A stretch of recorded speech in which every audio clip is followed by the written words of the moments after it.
मेरे एक मित्र के साथ में ताजमहल गया था। 3-4 घंटे हम वहां थे, पूरे चांद की रात थी, लेकिन वो ताजमहल को न देख पाए क्योंकि उनको फोटो लेने थे।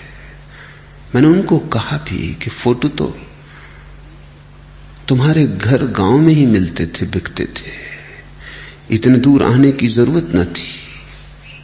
और जो फोटो बाजार में मिलते हैं वो ज्यादा बेहतर फोटोग्राफरों ने लिए। तुम सिक्खड़ हो, तुम्हारे फोटोग्राफ का मतलब भी क्या? पर वो बोले कि नहीं, घर चल के शांति से देखेंगे, ताजमहल सामने,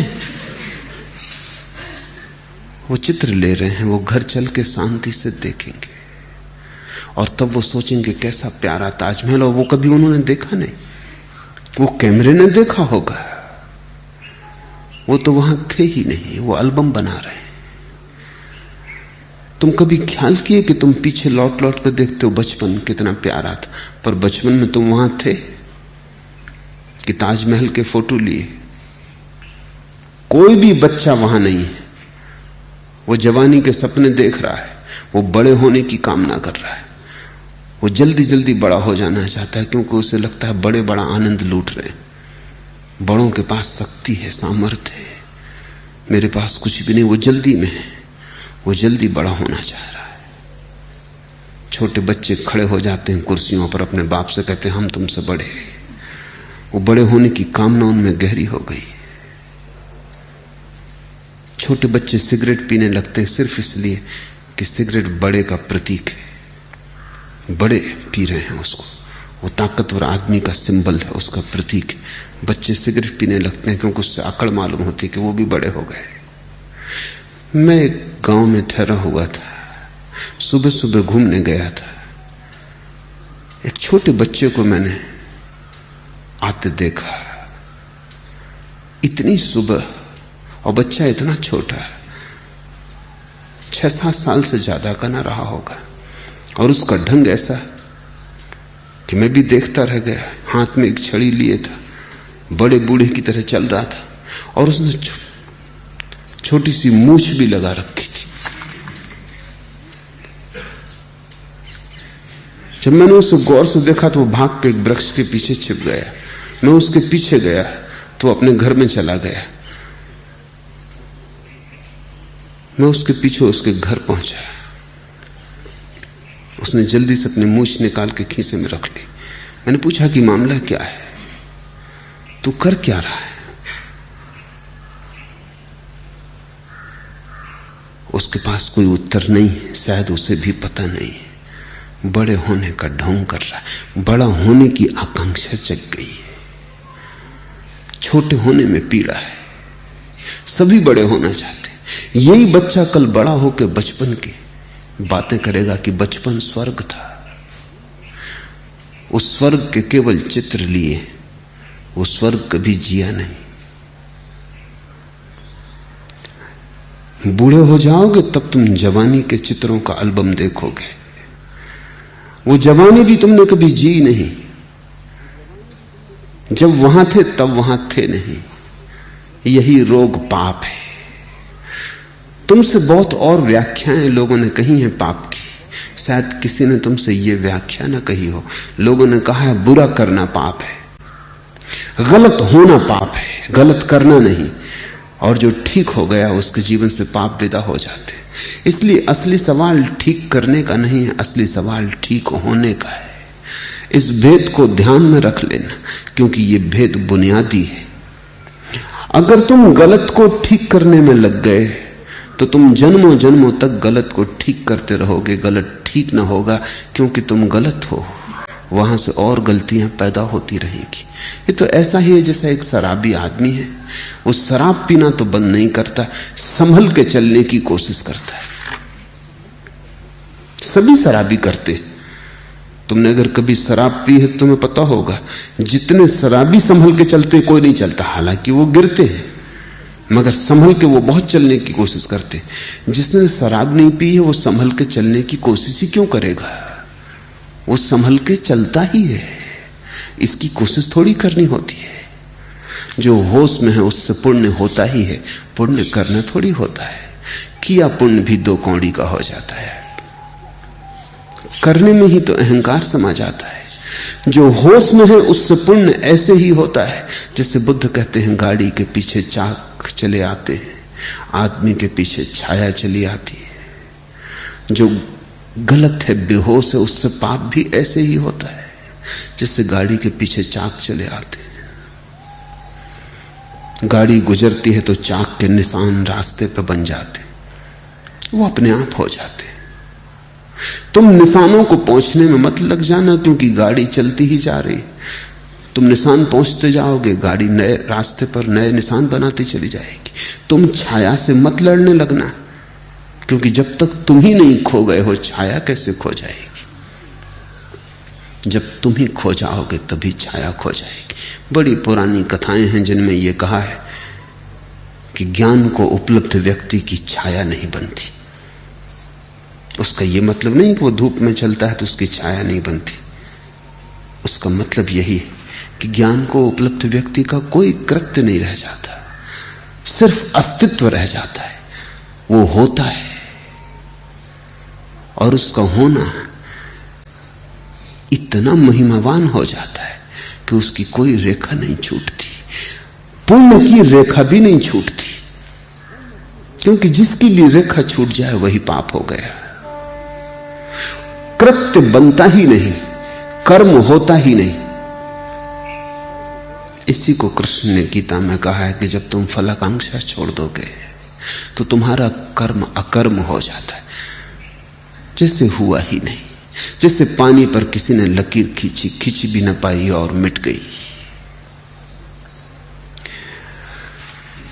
पाप का अर्थ है इस ढंग से जीना कि जहां तुम हो वहां तुम नहीं हो, कहीं और, सदा कहीं और। बूढ़े हो जाओगे तब जवानी की सोचोगे, जवान हो गए तब बचपन की सोचोगे। जब तुम मरने की घड़ी से घिरोगे मृत्यु की सैया पर, तब तुम्हें जीवन की याद आएगी। ये बात विरोधाभासी लगती है मगर बड़ी सच है। बहुत लोग मर के ही पाते हैं कि जिंदा थे।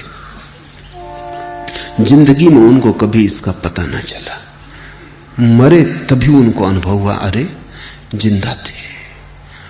बहुत लोग जब चीजें हाथ से छूट जाती हैं तभी होश से भरते हैं कि अरे हाथ में थी और चली गई। ये बड़ी आश्चर्य की बात है। और जब तक हाथ में नहीं आती कोई चीज तब तक भी वो काम ना करते, और जब हाथ से छूट जाती है तब भी याद करते, और जब हाथ में होती है तब उनके जैसे जीवन के द्वार बंद हो जाते हैं। यही पाप है। बुद्ध कहते हैं इस लोक में भी शोक करता है और परलोक में भी। पापी दोनों जगह शोक करता है। वो यहां भी चूक रहा है, वहां भी चूकेगा,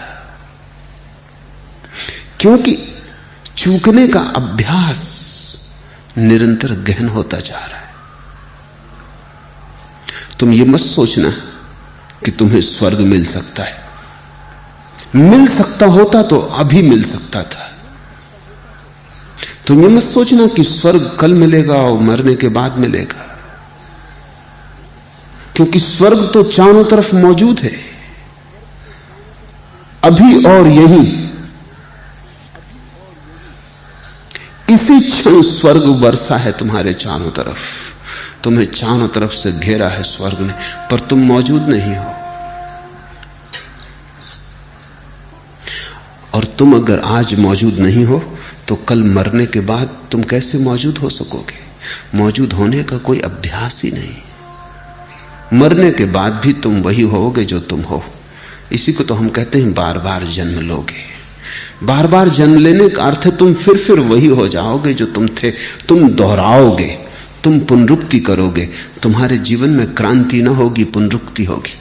तुम्हारा जीवन रोज रोज नए का आविर्भाव ना होगा, केवल पुरानी राख का जमता जाना। तुम्हारा जीवन अंगार की तरह ना होगा, तुम्हारा जीवन राख के ढेर की तरह होगा। तुम वही करते रहोगे जो तुमने पहले भी किया है और भी पहले किया है। तुम अगर आज अचानक तुम्हारी आंख पे पट्टी बांध दी जाए और तुम्हें स्वर्ग में ले जाके छोड़ दिया जाए, क्या तुम सोचते हो तुम सुखी हो जाओगे? इसे थोड़ा विचारना। तुम स्वर्ग में भी सुखी ना हो सकोगे, तुम वहां भी नरक खोज लोगे, क्योंकि तुम्हें आता ही नहीं उस बात को देखना जो मौजूद हो। अन्यथा तुम स्वर्ग में छोड़े ही गए हो। ये मैं कोई कल्पना नहीं कर रहा हूं, तुम स्वर्ग में छोड़े ही गए हो और आंख पे पट्टी भी नहीं बांधी हुई है।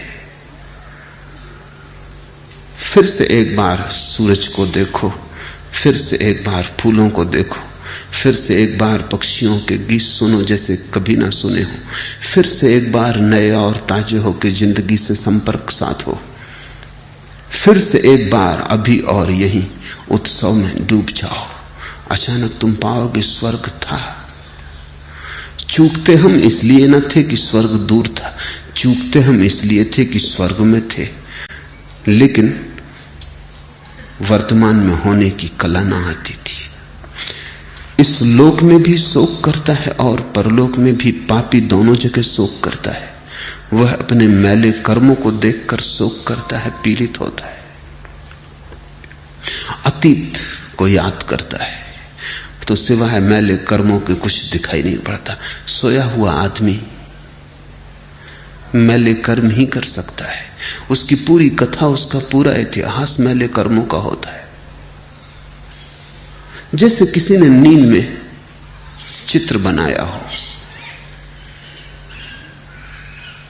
देखता है कुछ समझ में नहीं आता, एक बेबूझ पहेली मालूम पड़ती है, स्याही के धब्बे मालूम पड़ते हैं, रंग बेतरतीब है, कुछ समझ में नहीं आता, जैसे किसी पागल ने बनाया हो।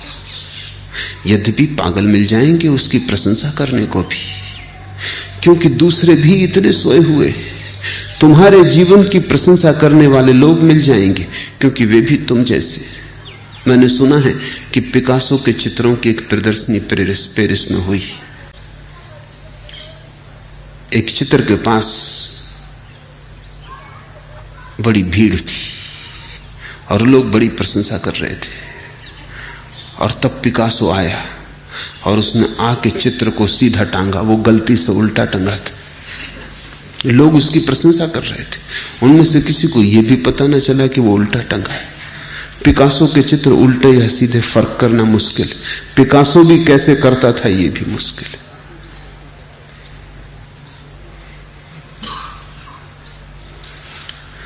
जैसे किसी पागल ने रंग डाले हो। कहा जाता है एक दफे एक अमरीकी करोड़पति ने पिकासो से 2 चित्र मांगे, कितना ही मूल्य देने को वो तैयार था। उसने नया भवन बनाया था, 2 चित्रों की जरूरत थी। पिकासो के पास एक ही चित्र तैयार था। वो भीतर गया, उसने कैंची से उसके 2 टुकड़े कर दिए, उसने लाके दोनों चित्र दे दिए और 2 चित्र के दाम ले लिए। पक्का करना मुश्किल है, पिकासो 4 भी कर देता तो भी पता नहीं चलता।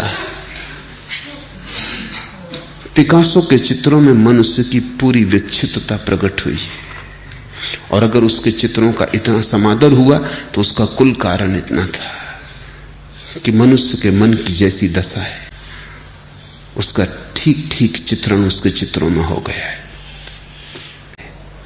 बुद्ध कहते हैं पापी अपने मैले कर्मों को देख के शोक करता, देखता है पीछे तो सिवाय अंधेरे के कुछ भी दिखाई नहीं पड़ता। अंधेरे में अपनी ही विक्षिप्त आवाजें और चीत्कार सुनाई पड़ते हैं। अंधेरे में अपने ही पैरों के पद चिन्ह बने दिखाई पड़ते हैं। उनसे ऐसा नहीं लगता कि कोई नाचा हो, उनसे ऐसा लगता है जैसे जंजीरों बंधा हुआ कोई कैदी गुजरा हो। उन कृत्यों को देखकर ऐसा नहीं लगता कि किसी जीवन में फूल खिले हों, उन्हें देखकर ऐसे ही लगता है कि कोई जीवन अनखिला ही डूब गया है। उन्हें देखकर ऐसा लगता है कि सुबह हुई ही नहीं और सांझ हो गई, सूरज निकला ही नहीं और डूब गया, कली खिली ही नहीं और मुरझा गई। शोक होता है पीछे देखकर, और आगे की आशा बांधे रखता है पापी। परलोक पापी की आशा है, कोई परलोक नहीं है। जो है अभी है, यहां है, सब अभी है, यहां है। कोई परलोक नहीं, परलोक पापी की आशा है, भविष्य पापी की कल्पना है। वर्तमान पुण्यात्मा का जीवन है, भविष्य पापी की आकांक्षा है। भविष्य की आकांक्षा तभी पैदा होती जब वर्तमान बांझ होता है। जब वर्तमान में कुछ भी नहीं होता तो आदमी आगे की अपेक्षा करता है।